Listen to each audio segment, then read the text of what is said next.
AP శాసనమండలి deputy chairperson గా ఉన్న జకియా ఖానం బీజేపీలో జాయిన్ అయ్యారు. బీజేపీ రాష్ట్ర చీఫ్ పురంధేశ్వరి ఆమెను పార్టీలోకి ఆహ్వానించారు. ఆమె ఇవాళ ఉదయమే వైసీపీకి గుడ్ బై చెప్పి ఎమ్మెల్సీ శాసనమండలి డిప్యూటీ చైర్మన్ పదవికి రాజీనామా చేశారు. తన వ్యక్తిగత సిబ్బందితో రాజీనామా లేఖను శాసనమండలి చైర్మన్ కు పంపించారు. ఆమె రాజీనామాను ఆమోదిస్తే డిప్యూటీ చైర్మన్ పదవి కూడా పోతుంది.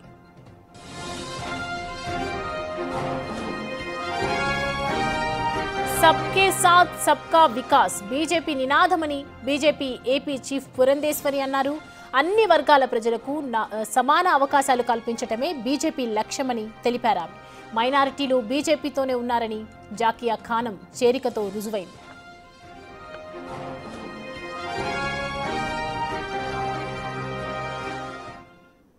ఈరోజు నిజంగా సుదినంగా భావిస్తున్నాను. ఎందుకంటే భారతీయ జనతా పార్టీ ఏదైతే ఒక నమ్మకంతో విశ్వాసంతో దేశ ప్రజల వద్దకు వచ్చిందో 2014 సంవత్సరంలో కనుక మీరు చూసినట్లయితే భారతీయ జనతా పార్టీ నినాదం సబ్కే సాత్ సబ్కా వికాస్ అంటే అందరినీ కలుపుకుంటూ మనం ముందుకు వెళ్ళి దేశ ప్రగతిని సాధిద్దాము అనేటువంటి ఒక భావన. ఈ సబ్ అంటే అందరూ అనేటువంటి పదంలో కుల మతాలకి అసలు ఎటువంటి చోటు లేదు, తావు లేదు. అందరినీ కలుపుకుంటూ భారతీయులంగా ముందుకు వెళ్దాం అనేటువంటి ఒక భావన. ఇది కేవలం 2014లో ఇచ్చినటువంటి నినాదం మాత్రమే కాదు, భారతీయ జనతా పార్టీ మూల సిద్ధాంతం కూడా. కనుకనే ఇది కేవలం నినాదంతో సరిపెట్టకుండా ఇది భారతీయ జనతా పార్టీ విశ్వాసం అనేటువంటి విషయం ప్రజలందరూ కూడా గమనించవలసిందిగా మేమైతే చేస్తున్నటువంటి విజ్ఞప్తి. ఈ అంశానికి సంబంధించి పూర్తి డీటెయిల్స్ అందించడానికి మా ప్రతినిధి శివ అందుబాటులో ఉన్నారు. శివ, చూస్తున్నాము జాకియా ఖానం చేరికతో ప్రజెంట్ అక్కడ పరిస్థితులు ఏ విధంగా ఉంది? ఆమె బీజేపీలో కూడా చేరటం, మైనారిటీలకు సమన్యాయం చేస్తామని చెప్పడం కూడా జరుగుతున్నాయి. అంటే వైసీపీ పార్టీలో సమన్యాయం లేదనేనా అర్థం?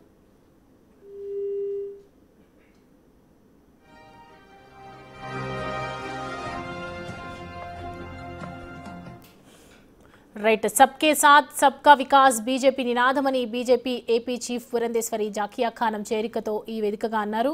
అన్ని వర్గాల ప్రజలకు సమాన అవకాశాలు కల్పించటమే లక్ష్యమని చెప్తున్నారు.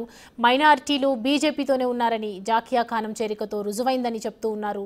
సో ప్రజెంట్ అయితే జాకియా ఖానం బీజేపీ పార్టీలో చేరటం పట్ల వైసీపీ నేతలందరూ కూడా ఒకసారిగా అవాక్కైనటువంటి సిచ్యువేషన్ కనిపిస్తూ ఉంది. ఎమ్మెల్సీ పదవి ఏదైతే రాజీనామా చేశారో తన వ్యక్తిగత సిబ్బందితో రాజీనామా లేఖను శాసనమండలి చైర్మన్కి పంపించడం, ఆమె రాజీనామాను కనుక ఆమోదిస్తే ఇటు డిప్యూటీ చైర్మన్ పదవి కూడా పోతుందని చెప్తున్నారు.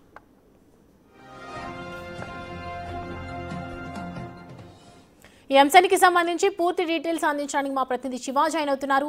శివ, జాకియా ఖానం బీజేపీలో చేరికతో ఇటు వైసీపీ నేతల స్పందన ఏ విధంగా ఉంది? మొత్తం మీద చూసుకుంటే కనుక ఆంధ్రప్రదేశ్ శాసనమండలి డిప్యూటీ చైర్మన్ జాకియా ఖాన్ కొద్దిసేపు క్రితమే భారతీయ జనతా పార్టీ రాష్ట్ర అధ్యక్షురాలు ఎంపీ పురంధేశ్వరి సమక్షంలో బీజేపీలో చేరారు.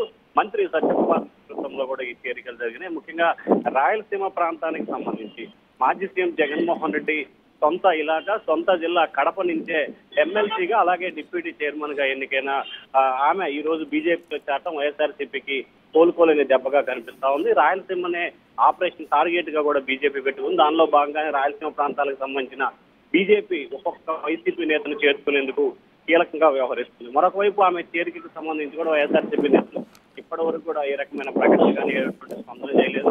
మొత్తం 6 ఈమెతో సహా 6 ఎమ్మెల్సీలు వైఎస్ఆర్సీపీకి రాజీనామా చేశారు. ఎమ్మెల్సీ పదవులకు కూడా రాజీనామా చేశారు. ఈ రాజీనామా లేఖలన్నీ కూడా శాసనమండలి డిప్యూటీ చైర్మన్ వద్ద కూడా రాజీనామా లేఖలు ప్రస్తుతం పెండింగ్ లో ఉన్నాయి. మరి ఈమె రాజీనామా చేసి వెంటనే బీజేపీలో చేరిన నేపథ్యంలో వైఎస్ఆర్సీపీ నేతలు ఇప్పటి వరకు ఏ రకంగా కూడా స్పందించలేదు. మరి చూడాలి, సాయంకాలానికి కడప జిల్లాకు సంబంధించిన వైఎస్ఆర్సీపీ నేతలు స్పందించే అవకాశం అయితే కనిపిస్తా ఉంది. Soumya. Right Shiva, thanks for the updates.